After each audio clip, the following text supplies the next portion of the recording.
right before going up on the platform, there were very clear signs that I was having a miscarriage. And I just had to go up there and speak and share what the Lord had put on my heart to share, all the while knowing the very real possibility that I was having a miscarriage in that moment. In that moment, I felt left, lost, abandoned, like God's forgotten about me. But I had to bounce my feelings off the truth. And the truth is found in verses like Philippians 1:6. It says, I'm confident in this, that he who began a good work will be faithful to complete it. And that's whether we feel like it or not. You kind of stumbled into what actually is your destiny. You stumbled into that because you had your actual father, but in a lot of people's lives, it's just a father figure, or it's a Moses that sees in Joshua something Joshua does not know he has the capacity to do, and says, you know what, I'm going to put you at the front lines. Right. And then you just sort of put one foot in front of the other because you have a scholarship, and all of a sudden you kind of stumble into what is the path that the Lord has for you. Right. But it was not easy. That's the thing that I think people need to know, is that you kind of, we see you now standing on stage. You were on The Voice. A lot of times, you've been on Saturday Night Live singing backup. You've been in a lot of positions where people see you now and they don't know sort of the path of hardship that you had to take to get there. I wanted to read one little excerpt from your book. I'm just going to start right here. It says that we were growing very, very weary. We had a number of tours, hundreds of them throughout the years, concerts throughout the year, and we were on the verge of collapse. The illusion has often been created in Christian music that service always comes first, even if it's tearing you apart inside.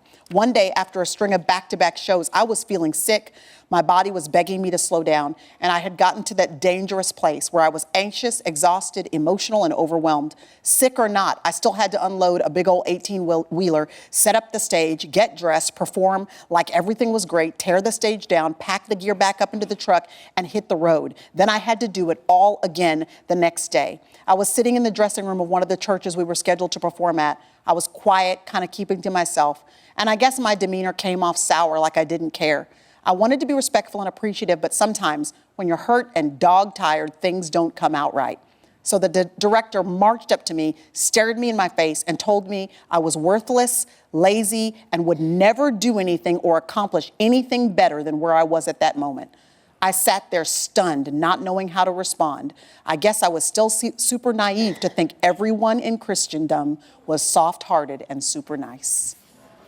How did it feel when you ran into people like that who you expected to behave a certain way and to have a certain attitude because they were Christians, and yet they just kept tearing you down all of those years that you were serving in Christian music in your early 20s? Yeah, that was a hard lesson. Like when you were reading that story, and I'm reliving it right here. Yeah, I can see the tears. Yeah. It's not that wasn't a good moment at all. I learned, I think our parents did a great job of in some ways sheltering us from what you might be facing even in Christendom. You know what I mean? What might come. One thing about that is that which is a whole other thing, it's the concept that when you are in ministry, you're supposed to drive yourself into the ground for the sake of reaching people and ministering to people. You're supposed to sacrifice your well-being for that. That is a myth. That will ruin your life if you feel like that is what you're supposed to be doing as a believer, is hyperextending yourself. You can't, obviously it sounds cliche, but you can't minister from a place of being empty like that. Yeah. And I was taught earlier on that through this experience that you're talking about, that's what it was going to be. Yeah, and we hadn't seen that growing up. No. Like our family didn't come to a place of collapse because mom and dad were so busy building the church that they didn't attend to the six of us, to our family life together. So when you experience that out on the road of everybody being dog tired and ignoring even their own physical health, right, you were like, what is this? Yeah. And I always speak up. If I feel like something, and that wasn't really appreciated in that whole scenario that you were painting right there, or that I painted in the book. So to hear those words come at me, I could not believe that was happening. But I couldn't believe, I still can't believe those words were said to my face. Did you believe any of it? When you were told, you know what, you will never accomplish anything more than where you are right now, at the time you're like 22 years old, did any of that stick with you, and sort of, did you have to fight through any of that to feel like, you know what, this isn't it for me? Yes, it did. Those words do stick with me, and people don't necessarily realize a lot of times the weight of words. You know what I mean? A lot of people just say whatever they feel and they think they can come back and apologize and it be okay. But a lot of times words can burn you down emotionally to nothing. And Life then you and have death to are in the rebuild. power. Yeah, you have to rebuild that. And a lot of times the apology doesn't help you rebuild it. Like you have to, like, so those words did that to me. And I feel like I got to a point where I was like, I got to go to counseling. I got to get this together because I cannot get up on the stage anymore. And this is years later. I can't get up on the stage anymore and sing these songs from a place of emptiness or from a place of wondering if I'm good enough or valuable enough. And I do believe that came, the belief that I wasn't good enough started with those words. And it lasted years and years. I mean, you know, that was almost 20 years ago that was said to me, and it lasted that long. Talk to us about Kirk Franklin. Well, right after I finished this, that chapter, Kirk actually called me. You know, you get calls from people. He started coming to our church. When you get calls from people like that who say they want to work with you, you're like, I'll never talk to you again. Like after this, you know, he was like, you ready to come with me? And I was like, yeah. But he held up his end of that phone call. I got off of that bus and walked onto his. And that was right when he was releasing the Rebirth record. Y'all remember that record? Yeah. With Hosanna and Brighter Day and all these amazing songs. So being able to tour the world with him at 22 years old, he taught me about the 23 hours of a day that we spend off of a stage. That's what was important to him. And I watched him pursue faith in God off of a stage. Integrity. Yes, he was all about growth. And to be able to watch that and to be doing it at this scale, like a 22-year-old going on a world tour for a year and a half with him, and Yolanda Adams was there, Donnie McClurkin was there, and Yolanda in the middle of the tour was like, come sing with me too. So I was on stage most of the night singing for these, you know, these gospel greats, and they were investing in my life. So God was giving back to me what was really taken away in that moment. I don't want to sound like victimish and, you know, all that stuff, but yeah. So yeah, Kirk was an amazing blessing.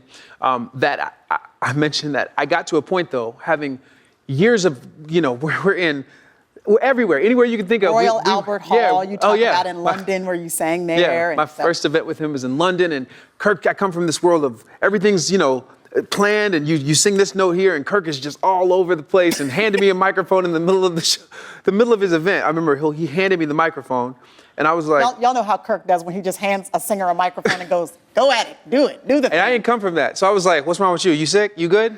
Why are you handing me the mic? Like what you? So, you know, those are some great memories. He taught me about singing from my soul, not just being a technician, but singing from my soul and my heart. Tell us now kind of what things look like now. You've been singing, once you left Kirk's group, you've been singing sort of on your own. You've recorded 6 albums now? My own sister doesn't know that I've recorded 8 albums. It's 8, that's what I meant. I meant 8. It's okay. Yeah. I can't keep up. Only 6 matter, really. But yeah, so I recorded those albums. I had to choose. At one point, I had to choose between Kirk and my own career because it's hard to be in and out of somebody when they're doing that much and moving that fast. So I got offered a deal to do my own music. And it was very interesting going from the scenario you explained earlier to Kirk Franklin to my own career in Christian music. Because Christian music, and this is very disheartening to me, even still sometimes, it can be very divided. It can be very contemporary Christian music and gospel music. And there's this line down the middle, and the major difference between two is race. Like that which is so sad to me, but that's how, it's gotten better now. But when I started my career in 2004, there were moments where it was like, we need you to hold in a guitar. That was before like the Travis Green days, and you know where that was where like, there were black people actually holding guitars. Yeah.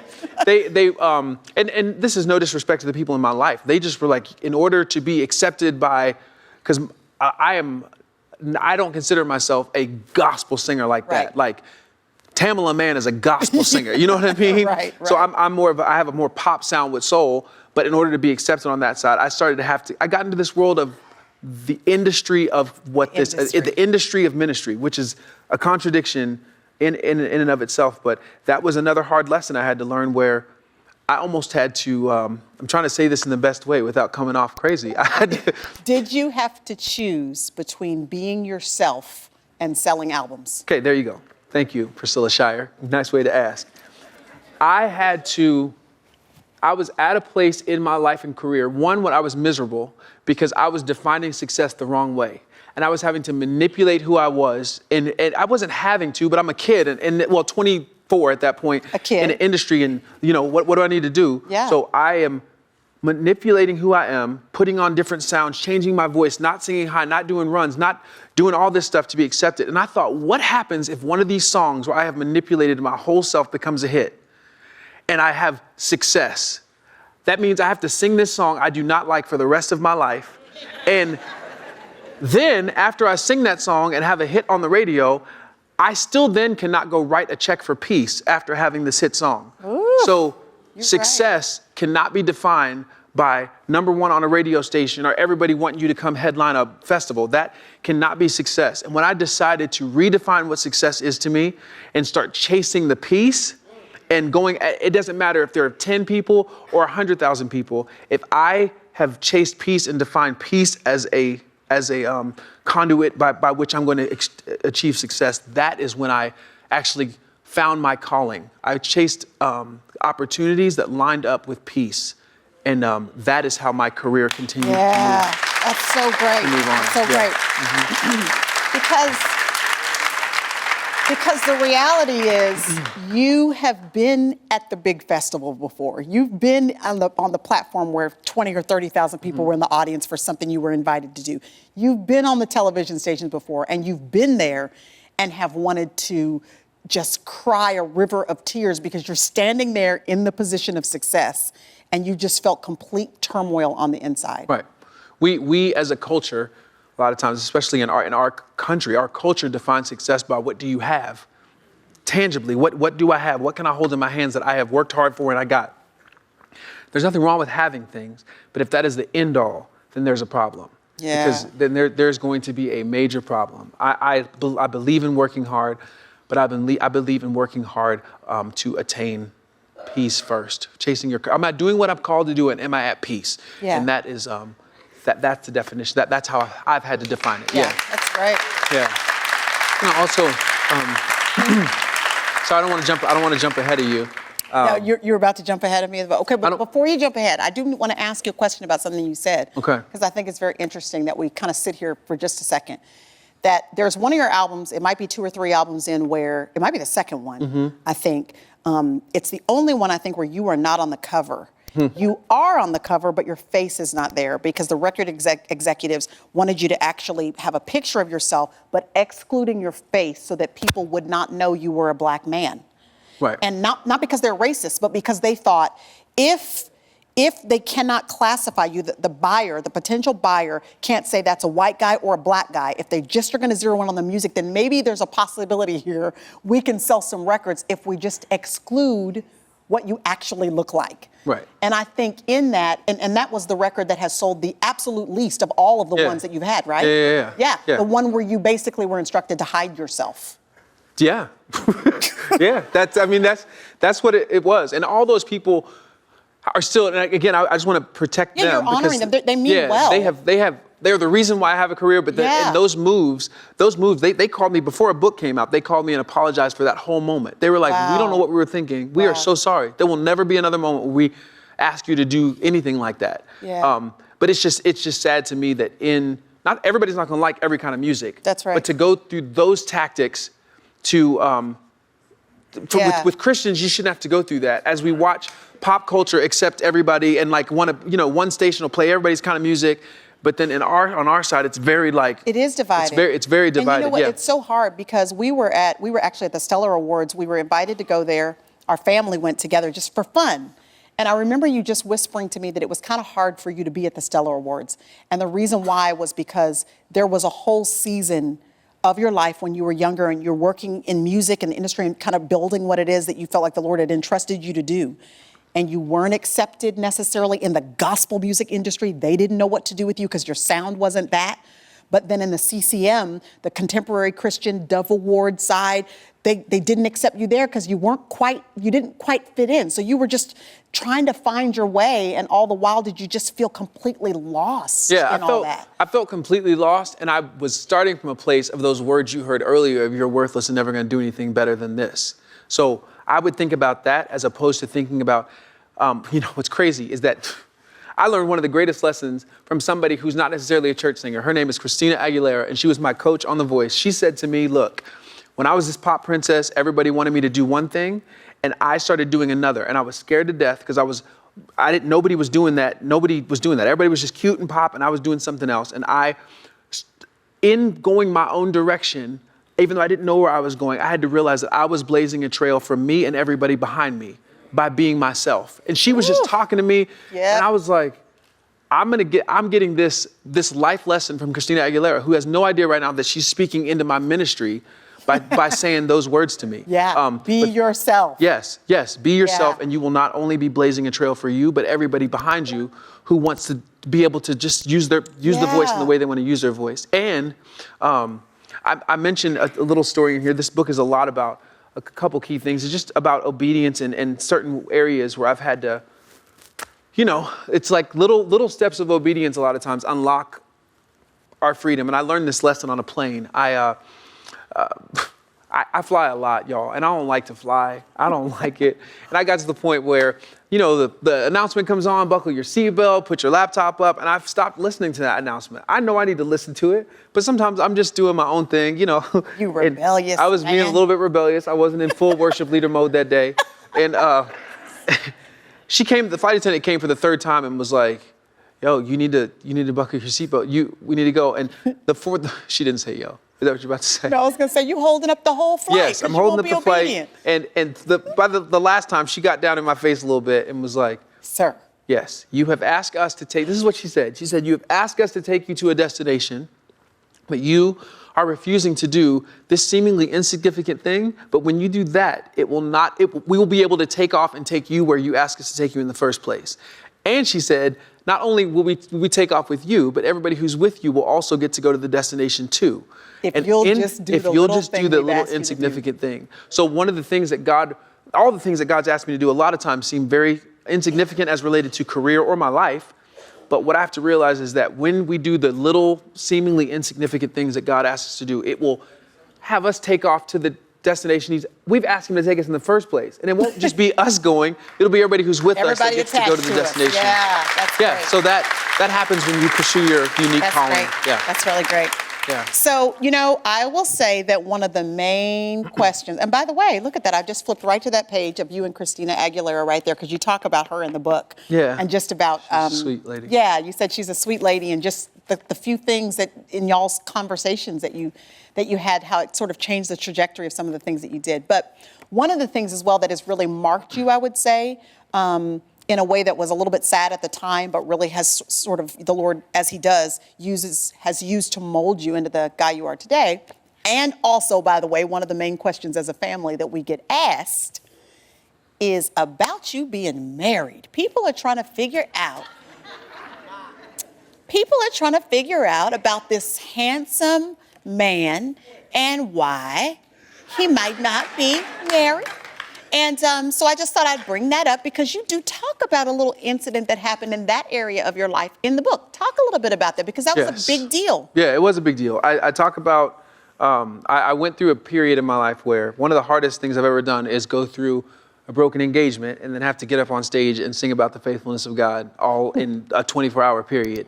That's for somebody like me, that's the phoniest I've ever felt. That's the most broken I've ever felt. And I got up on stage, I remember saying into the microphone, I don't feel like doing this. And I saw my road manager in the back go, well, that's the end of that. You know what I mean? It's over now.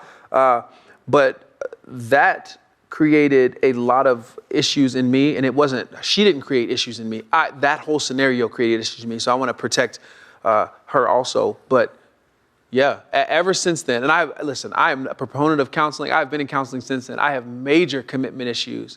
And I have married to my career and I work really hard, but I have major commitment issues that I work through once a month with a counselor. And until I'm ready, I'm not doing it for Christian culture. I'm not trying to make everybody happy. I'm not going to try to paint. Yeah, it's too much work to try to paint the picture to Christendom of what they think I should be. I'm not doing that. So that's where I am right now. Yeah.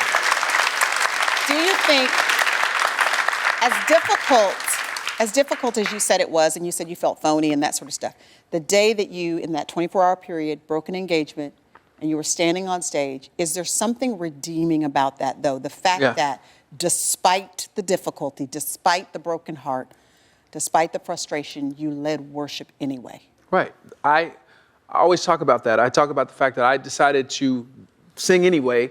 It's not because I'm noble. It's because I was there, had a microphone. But either way, I decided to worship in spite of the way that I felt. And when I made the decision to worship in spite of the way that I felt, I have never, to this day, I have never had a worship experience that deep. The audience either. I'm sure, I told I told the audience what was going on in my life. I'm sure some of them were like, yo, we just came to worship. That's too much. You know what I mean? But I told them what was going on. And by the end, by the time I opened my eyes singing one of these songs, there wasn't a dry eye in the room because people could see me making the choice to worship in spite of the way that I feel. And I think that speaks louder sometimes than putting on a slick presentation of worship. To be able to understand, my dad says this all the time, is that feelings don't have intellect. And in that moment, I felt left, lost, abandoned, like God's forgotten about me. But I had to bounce my feelings off the truth. And the truth is found in verses like Philippians 1:6. It says, I am confident in this, that he who began a good work will be faithful to complete it. And that's whether we feel like it or not. Yeah. So in that moment, again, I've never felt God meet me in a deeper way than worshiping him in spite of the way I was feeling. And even there are things that aren't included in this book. Our family has gone through some pretty tragic stuff in the last few weeks, really. But we lost a member of our family, and this is an unexpected place to find any kind of redeeming anything, to lose a young, our cousin, she's 38, young, vibrant, and four daughters. Yeah, four daughters, two twin-year-old twins that are 9 and 12, 14. Texting her at 5 o'clock and then lost her at 6:30. She's gone. I have watched my cousin's husband, who is one of my best friends. He was my manager for years. I have watched him worship in spite of that loss and see the lives that have already been changed and altered because he decided to worship in spite of the way that he is feeling right now. And if he can worship through that, I can worship through anything. And I just left his house this morning. I flew here from there to help him. Our family's kind of rotating in and out to help him with the kids and stuff. But he morning devotions with the kids and praying over them and still ministering to people in spite of the way that he feels. And in this unexpected place of loss at the event we just came from, we just saw 30 or 40 women give their lives to the Lord based on our cousin Winter's story. The night before we were with my brother, same thing. People are giving their lives to the Lord because he's deciding to worship in spite of in spite of what he's going through at this moment. And that's what it's about. You know, just to your point here, I was just thinking as you were talking, remembering, I guess 16, 17 years ago, I had just found out, I don't even know if I ever told you this, but I just found out that I was pregnant with our first child, me and Jerry. And we were traveling to Chicago. I surprised him on the airplane, the stewardess coming over the airplane speaker to say, hey, the guy in 22A, you're going to be a dad for the first time. It was all fun. And then we were going to Chicago. I was speaking there. And I went to the restroom backstage right before going up on the platform. And there were very clear signs that I was having a miscarriage. And this is before Jackson. I remember. Jackson. Do you remember this? Not all these details, but I remember the story. Yeah. So the point is, I can't go get Jerry's sitting way in the back of the room. I'm up front. I can't do anything about it. And I just had to go up there and speak and share what the Lord had put on my heart to share, all the while knowing the very real possibility that I was having a miscarriage in that moment. Yeah. But in that session, I watched God move and impact people's lives. And the reality is that sometimes when we just put one foot in front of the other and trust that he who began a good work is faithful to complete the work, Yeah, I really believe that if we do what we can, God will always do what we can't. And that is the bottom line. That's the bottom line. I live by that. I live by that, and I encourage everybody in this room to live by that, everybody who's watching to live by that. Do what you can. God will work all things together for your good, and do what you cannot, especially when you're facing unexpected scenarios and unexpected places. And the reality is when people say, I want to know God's will for my life, sometimes his will is best clearly seen in just do the next thing. Right. What has he put in front of you to do? Do it. Right. Do it. Yeah. Do it. Yeah. 100%. Absolutely. Be obedient to that. So that's what your story, honestly, that's what your story really teaches us.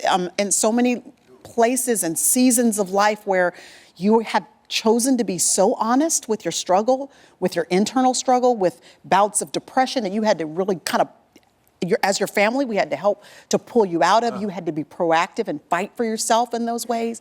The doubt, getting labels off of you where other people put labels on you. You've had to work hard to get, this hasn't been like just a breezy fairy tale story. You've had to work hard to get yourself out into a place of health. Yes, I've had to work really hard. And one of the greatest things I ever did was decide to be honest and vulnerable and transparent, because that set me up with a soft place to land. I remember asking I have a friend of mine who's an elite gymnast, and I said, why are you not afraid to keep trying new skills? And she just looked at me and said, because I have a soft place to land. And I thought, that is the most amazing concept, because she will continue to try a skill until she lands on her feet because she has a soft place to land. And I believe that it is our responsibility as believers to be a soft place for people, but then to create that through friendships, relationships, counseling. It creates a soft place to land. Not for you to lay down and do nothing. Like, you got to get up and you got to work. But you can keep working until you land on your feet. And this book is a lot of those stories and challenges to the audience to keep working through and keep working, and eventually you will land on your feet. Yeah. Most of these chapters, I've landed on my feet after a bout with something pretty intense. So Anthony, I'm so glad that you shared your story, because people are going to be blessed by this. They really are. Because the reason why I think they're going to be blessed is because they're going to see themselves in the book. They're going to see themselves in the book. And I know that was your point. And so thank you for that. I am so grateful to Anthony for a lot of reasons. He's one of my closest friends. He's just my best friend, my baby brother. And I'm proud of him for this. And I know that you're going to be excited as well when you read this book, and that you're going to be blessed by it.